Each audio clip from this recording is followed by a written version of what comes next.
네, 여러분, 종말론에 대해서 좀 들어보셨어요? 종말론, 들어는 본 단어예요? 네. 종말론이 뭐죠?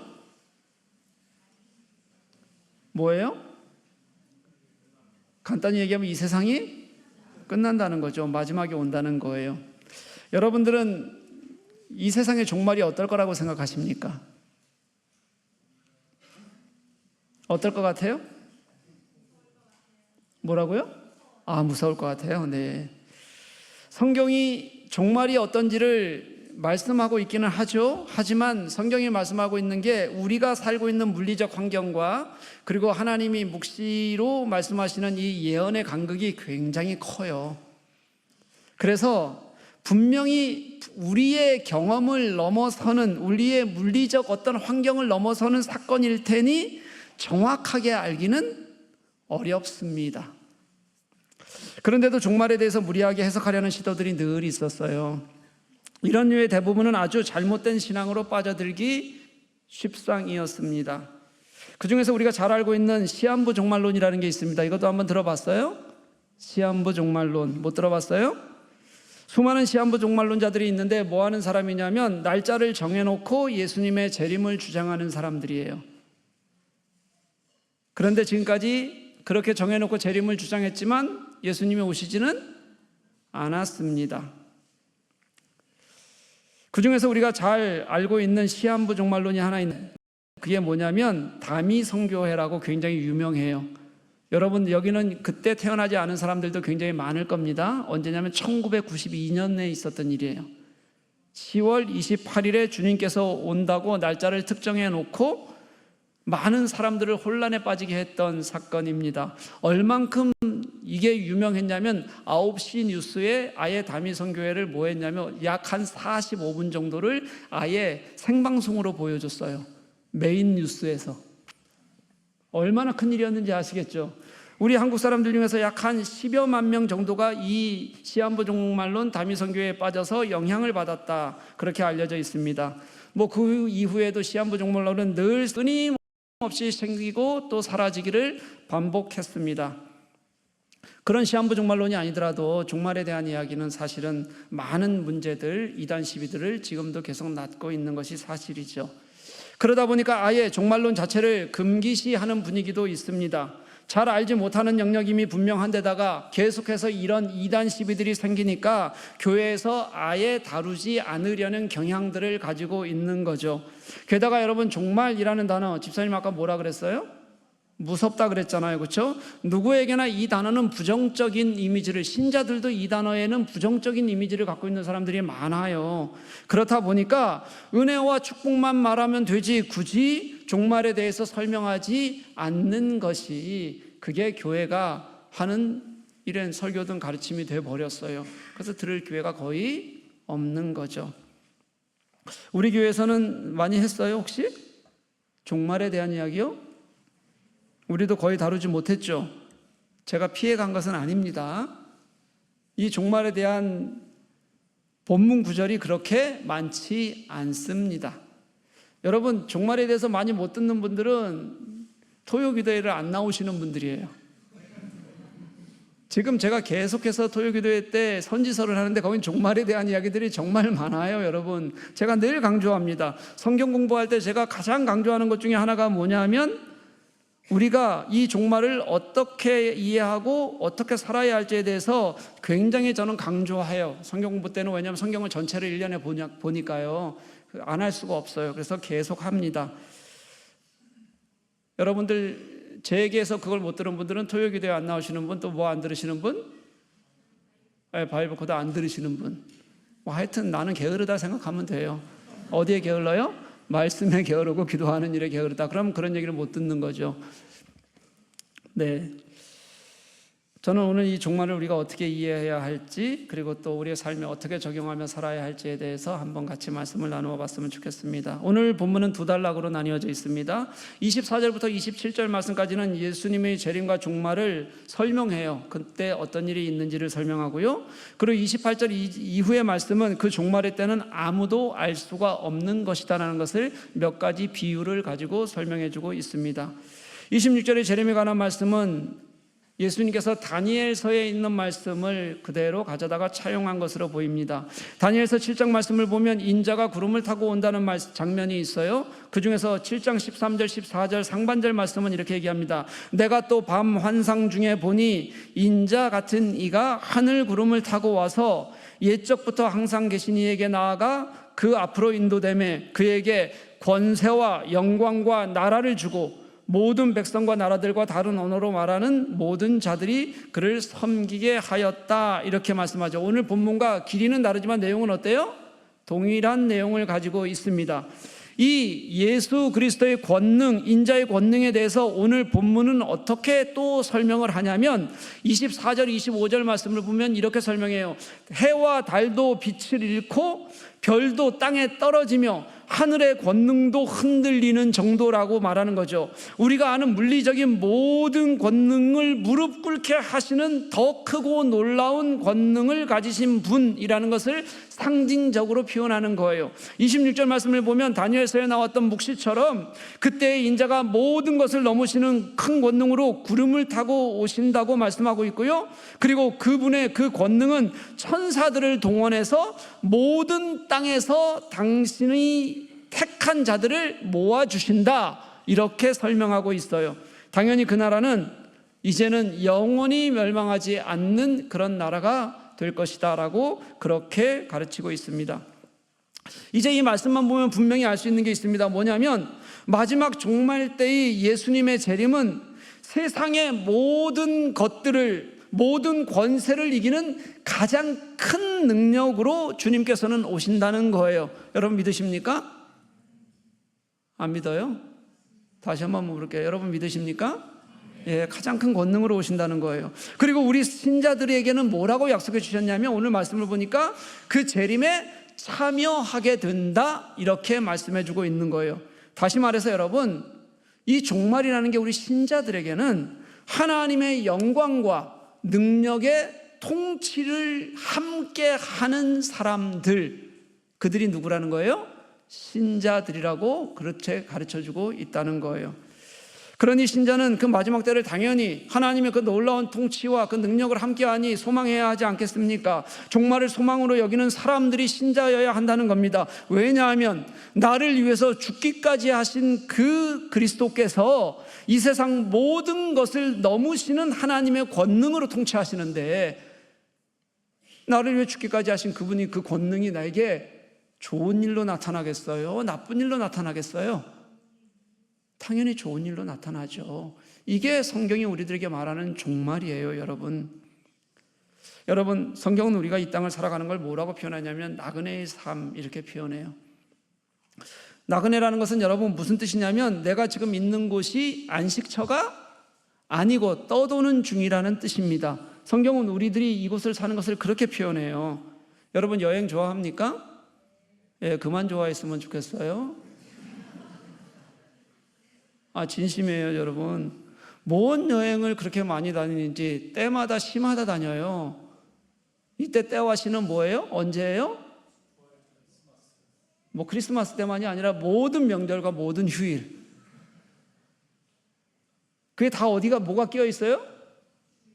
주일이 끼어 있어요. 이 유럽 명절과 유럽 휴일은요. 그 여행 때문에 주일 예배가 너무 소홀해지는 게, 여러분 이거 괜찮은 거예요? 우리 다니시는 분이 한번 얘기해야죠. 괜찮은 거예요? 다니시는 분이 손 들고 한번 얘기해 보실래요? 진짜 괜찮다고 생각하는지?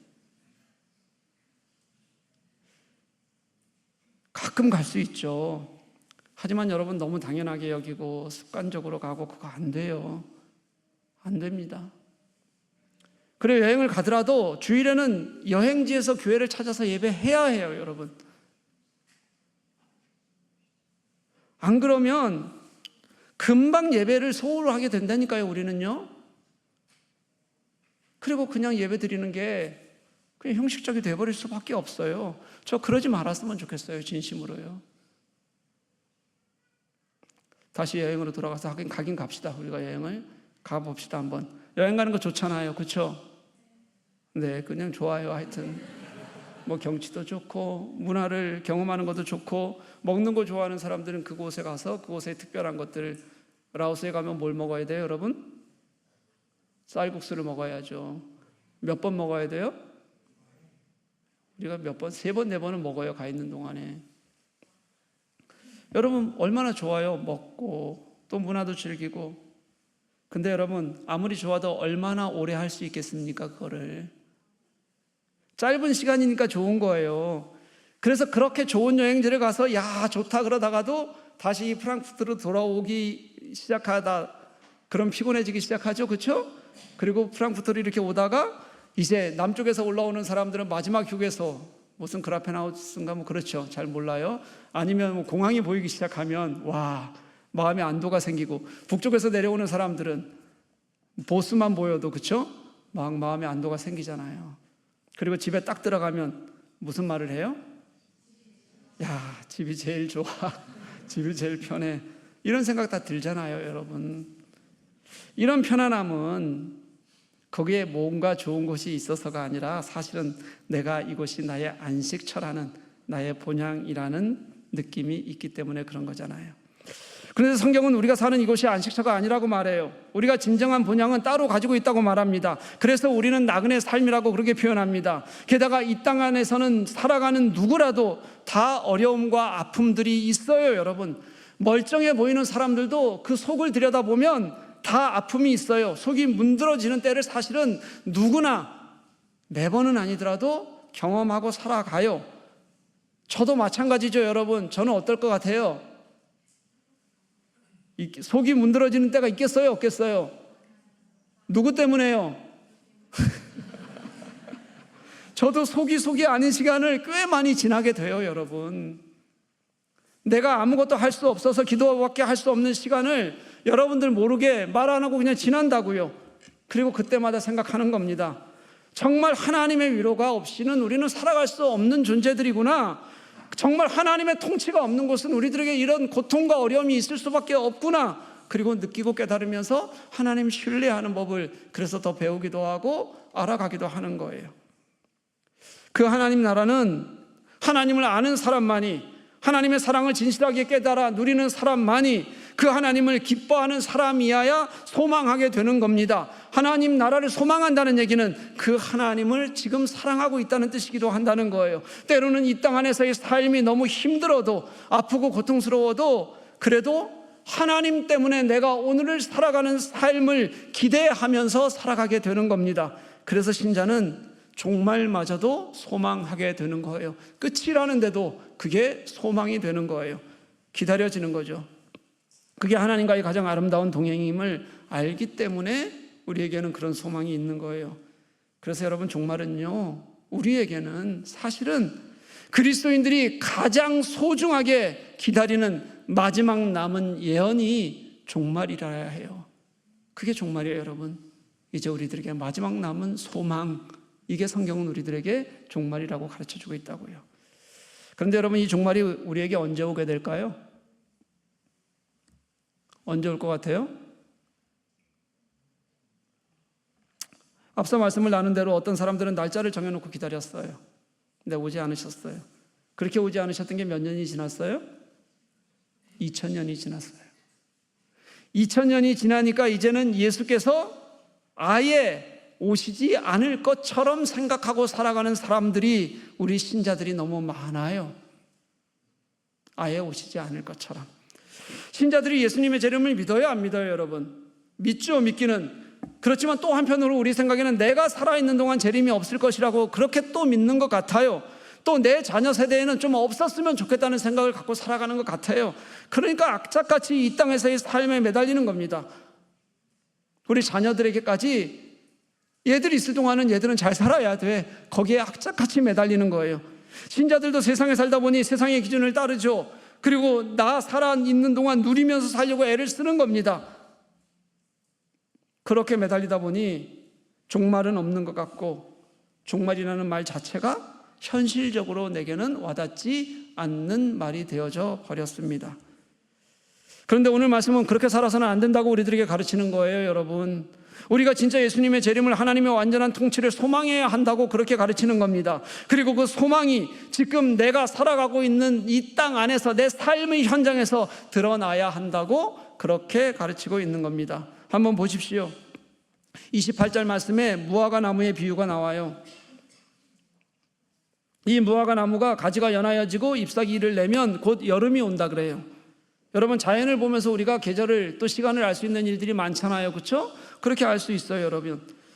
그것처럼 예수님이 오실 날도 마찬가지다. 그러면서 뭐라고 앞에서는 그 예언에 대해서 가르쳐 주셨냐면, 해와 달이 빛을 잃고 별이 떨어지는 때, 하늘의 권능이 흔들리는 때, 그때가 예수께서 오실 때다, 그때가 징조다, 이렇게 가르치셨어요.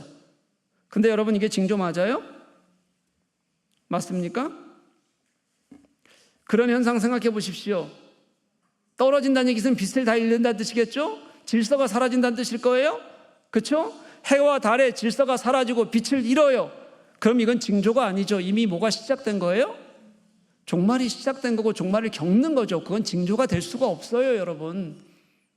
그때가 되면 야, 해도 없어지고 별도 없어지고 막 부딪히고 난리가 나는데 이제 주님이 오시겠지. 그게 아니잖아요. 다시 말하면 무슨 뜻이냐면 미리 알 수 있는 징조가 아니라는 거예요. 이건 예수께서 오시는 것이 모든 세상의 권능을, 능력을, 우리가 알고 있는 질서를 무너뜨리는 더 큰 권능으로 주님께서 이곳에 임하신다는 것을 가르쳐 주시는 것일 뿐이에요. 그런 징조로 미리 알 수는 없는 거죠. 이미 그때는 종말이니까. 그럼 성경이 말하고자 하는 바는 뭘까요, 여러분? 성경이 말하고자 하는 바는 뭐냐면 모른다는 거예요. 32절 말씀은 이렇게 말씀하십니다. 그러나 그 날과 그때는 아무도 모르나니 하늘에 있는 천사도 아들도 모르고 아버지만 아시느니라. 이렇게 말씀하세요. 천사도 인자도 모르고 오직 하나님만 아시는 일, 그걸 뭐하러 여러분들이 알겠다고 애를 씁니까? 알 수 없는 일인데요. 초대교회에서도 여러분, 예수님이 그렇게 자신의 삶을 다 들여서 가르치시고 보석 같은 그런 가르침을 주셨는데도 불구하고 재림이 언제일까를 더 많은 관심을 가진 사람들이 많았어요. 예수님의 가르침보다요. 하지만 주님은 그 비밀을 벗겨내서 알려주시지 않으셨어요. 여전히 지금까지 주님은 그 시간을 미지의 시간으로 남겨놓으셨습니다. 대신에 우리가 알 수 없으니까 우리가 기대해야 될 것, 소망해야 될 건 여러분, 언제인가가 아니라 우리가 진짜 찾아야 될 것은 무엇이냐면 어떻게 살 것인가여야 한다는 거예요. 그게 오늘 말씀이 우리들에게 가르치고 싶어 하는 거예요. 언제인가가 아니라 어떻게 살 것인가. 하나님의 완전한 구원의 성취가 이 땅의 모든 욕망과 이기심이 사라지고요, 우리가 만든 정의롭지 못한 모든 것들이 사라지고 하나님의 사랑과 정의만이 있는 세상, 그 종말의 때를 기다리는 사람들이라면 당연히 예수님의 가르침을 우리 삶의 현장 속에서 하나님이 기뻐하시는 마음을 쫓아 여기 이 땅에서 살아내겠다는 사람이어야 한다는 거예요. 그런 삶을 우리는 종말론적 삶이라고 그렇게 부르는 겁니다. 그 삶을 위해서 깨어있으라고 하는데 32절에도 모른다는 얘기를 2번이나 하셨어요. 그리고 33절부터 37절까지 제가 다시 한번 읽겠습니다. 여러분 눈으로 따라 읽으십시오. 주의하라, 깨어있으라.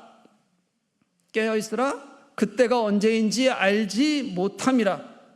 가령 사람이 떠나 타국으로 갈 때 그 종들에게 고난을 주어 각 사물을 맡기며 문지기에게 깨어있으라 명함과 같으니, 그러므로 깨어있으라. 집주인이 언제 올지, 혹 저물 때일지 밤중일지 다굴 때일지 새벽일지 너희가 알지 못함이라. 그가 호련히 와서 너희가 자는 것을 보지 않도록 하라. 깨어있으라. 내가 너희에게 하는 이 말은 모든 사람에게 하는 말이니라. 이렇게 말씀하셨어요. 믿으십니까? 여러분, 이 짧은 비유에 깨어있으라는 말이 총 몇 번 나왔는지 혹시 보셨어요? 4번 나왔어요, 여러분. 4번. 그리고 모른다는 얘기는 32절까지 합치면 모른다는 얘기도 5번이 나와요. 언제 오실지 모르니까 우리가 할 일은 뭐 하는 거예요? 깨어 있어야 하는 것 외에 우리가 할 일은 없다는 거예요. 그게 가장 중요하다는 거예요. 게다가 37절 말씀을 보면 이 깨어 있으라는 말이 일부 제자에게만 하시는 말이 아니라 누구에게요? 모든 사람에게 하시는 말씀이라고 분명히 가르쳐줘요. 누구에게도 예외가 없다는 겁니다. 여러분, 어떻게 깨어 있을까요?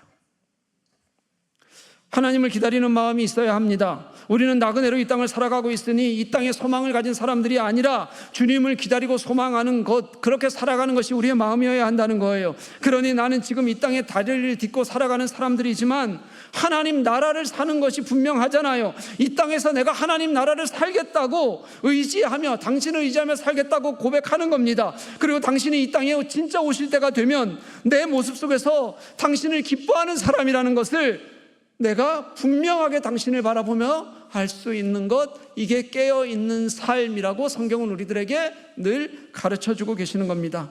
마가는 아마 다가올 고난의 때에 신자들이 그 고난 속에서도 예수님을 기다리며 믿음을 가지고 인내하고 소망했으면 하는 마음을 가지고 이 말씀을 썼을 거예요. 나약한 사람들에게는 확신을 주고 싶었고요, 세상의 이 황량하고 두려운 환경들이 자신들을 고난 속에 놓는 그 환경 속에서 여전히 하나님만이 우리의 유일한 위로가 되시고 소망이 된다는 것을 마가는 말하고 싶었을 겁니다. 그래서 주님의 가르침을, 그렇기 때문에 그때 그 자리에서 살아내지 않고서는, 그러고서는 우리가 진짜 이 어려움을, 이 땅을 살아낼 수 없다고 그렇게 말하고 싶었을 거예요. 여러분, 우리도 마찬가지입니다. 여러분, 우리는 고난은 없잖아요, 그렇죠? 우리가 예수 믿으면서 그 많은 핍박 같은 거나 죽음 같은 건 우리들에게 없잖아요. 그런데 사실 우리에게는 우리 속에 있는 하나님과 하나님의 가르침을 멀리하게 하는 이 만몬이 주는 사회적 대격변을 우리는 살아가고 있는 것 같아요. 고난이 있어도 그 고난이 어디에서 오는 것인지, 왜인지 사실은 우리 스스로가 그 고난의 원인이라는 것을 우리는 보려고 하지 않습니다. 사실은 이 환경이 만들어주는 것 같은 고난들 지금 너무 많잖아요. 근데 이 환경도 사실은 우리가 만든 것이라는 것을 우리는 인정하지 않아요. 그러면서 나는 아무런 문제가 없다고 생각하면서 살아갑니다. 그러니 내 태도와 관계없이 문제만 생기면 늘 하나님에 대한 원망이 앞서는 거죠. 하나님이 잘못하고 있는 것처럼. 앞서 말씀드린 대로 극단적 종말론자들은 지금 이렇게 어려움이 있으니까, 이 환경이, 그러니까 전쟁이 있으니까 이 환경 속에서 이 종말이 언제인지만 찾으려고 그렇게 애를 써요. 그리고 또 다른 사람들은 이제는 그렇게 주님을 떠나서 멀어지는 것이 내 책임이었는데도 불구하고 주님에 대한 기대 없이 세상에 매여 살아가다가, 세상에 만족하며 살아가겠다가 세상이 주는 배신을 하나님이 내게 주는 배신으로 착각하면서 그렇게 하나님을 원망하고 살아가는 것이 우리가 지금 이 땅을 살아가는 방법이 되어버렸어요. 아닙니까?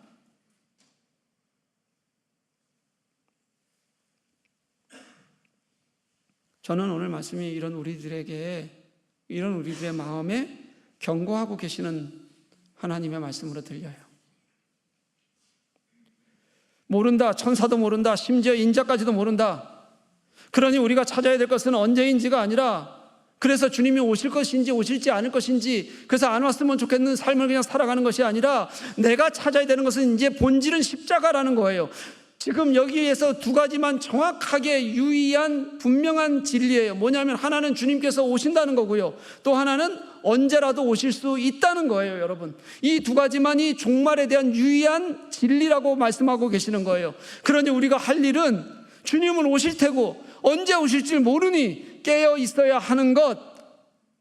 언제 오실지 모르니까 우리가 극단적으로 그 시간에 매달려 있는 것은 아니지만, 지금 주님이 오셔도 괜찮다는 마음을 가지고, 지금일지 모르니 내가 지금 주님을 향한 갈망도, 소망도, 감동도, 당신의 가르침을 사는 것도, 하나님, 내가 포기하지 않고 지금 주님과 함께 살겠습니다 고백하는 것, 그게 깨어있는 것이라고 우리들에게 가르치고 있다고요. 사랑하는 교회 여러분, 우리는 왜 이 땅에 이렇게 매여 살까요?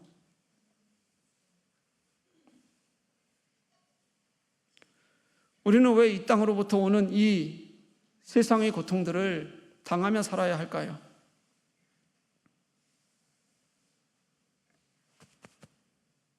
사실은 내가 내 손에 힘과 권력을, 재물을 움켜쥐고 놓지 않으려는 우리의 욕심 때문이라는 것을 우리가 알아야 해요. 주님을 진짜 믿는다고 하지만 그 주님을 내 진짜 주권자로 그렇게 삼고 살아가지 않기 때문이라는 것을 알아야 해요.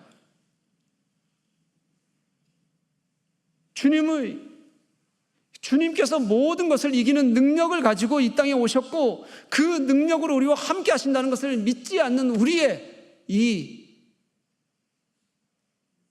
그저 자기만을 위한 알량한 우리의 모습 때문이라는 걸 알아야 돼요.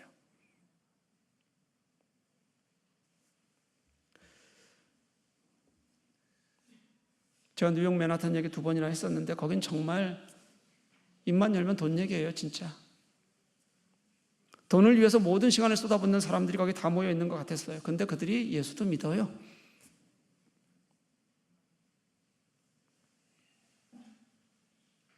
거기도 신앙이 있어요.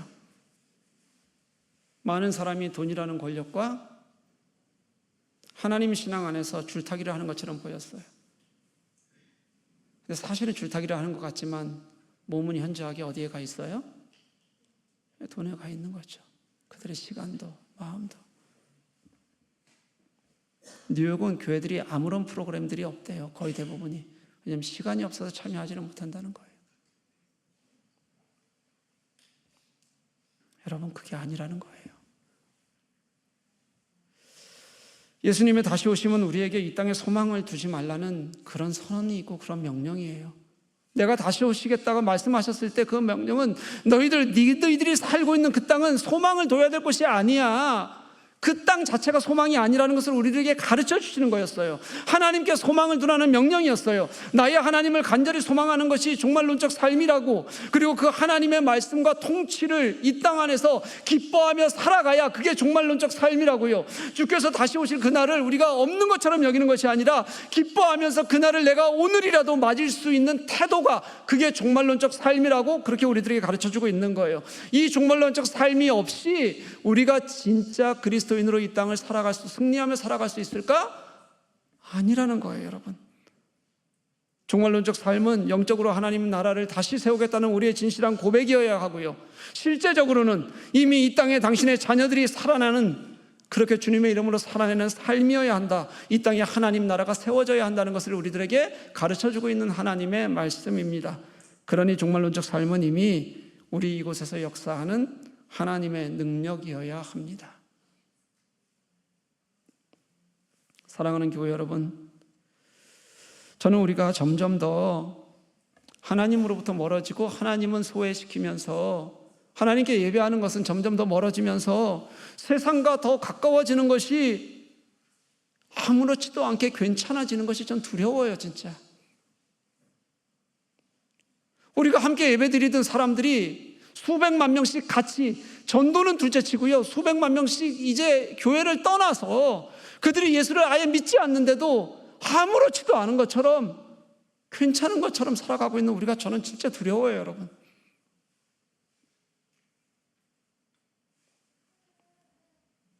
신앙의 역량이 성장하는 게 아니라 점점 더 수준이 내려가도 모두가 괜찮으니, 모두가 그러니 우리는 괜찮은 것처럼 살아가는 게 저는 진짜 두렵습니다.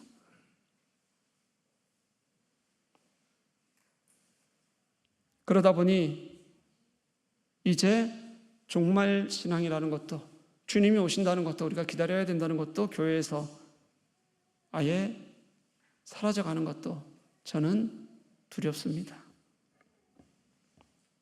우리 진정한 종말 신앙이 저와 여러분들 사이에 있었으면 좋겠어요.